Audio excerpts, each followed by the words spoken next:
Welcome to this video. This is lesson 3. We're going to talk about making predictions from data and regression. This is our third and final lesson in this unit on data and regression. We began by graphing data, then modeling data with equations, and now we're going to use those equations to make predictions. Our agenda for this lesson, we will cover making predictions, interpolation versus extrapolation, and a note on Desmos. So let's start by talking about making predictions. If you look at the data to the right,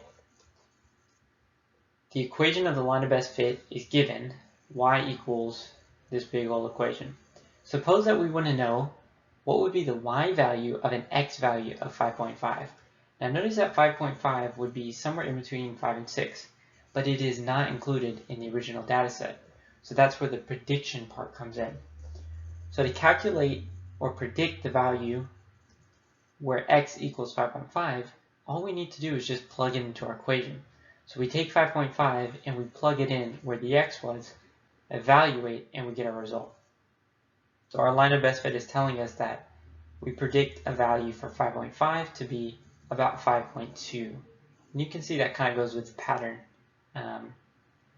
for the y values.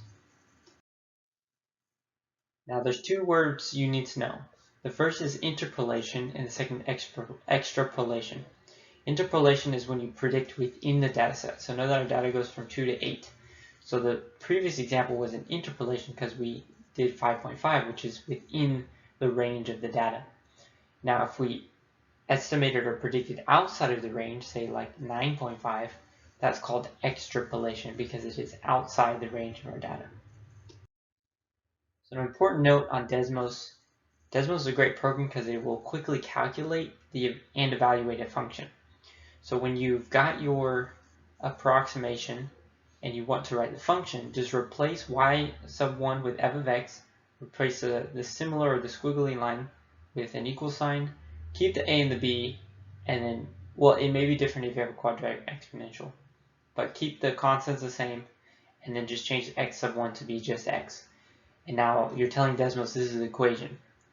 And then if you want to predict a value, just plug in that value in this notation, f of whatever the value is, for example, f of 5.5, and it'll give you the result. So here we got 5.19, which is the same as the previous slide. So that's it for this lesson. Try out the Google form questions. Please be sure to send me an email or join me during my office hours on Zoom with any questions. And I just wanted to say congratulations, you have officially reached the end of your Algebra 2 journey. I'm so proud of you for making it this far. This has been a great year working with you, and I know that I have learned so much, and I hope that you have too. So best of luck in your junior year, and goodbye for now.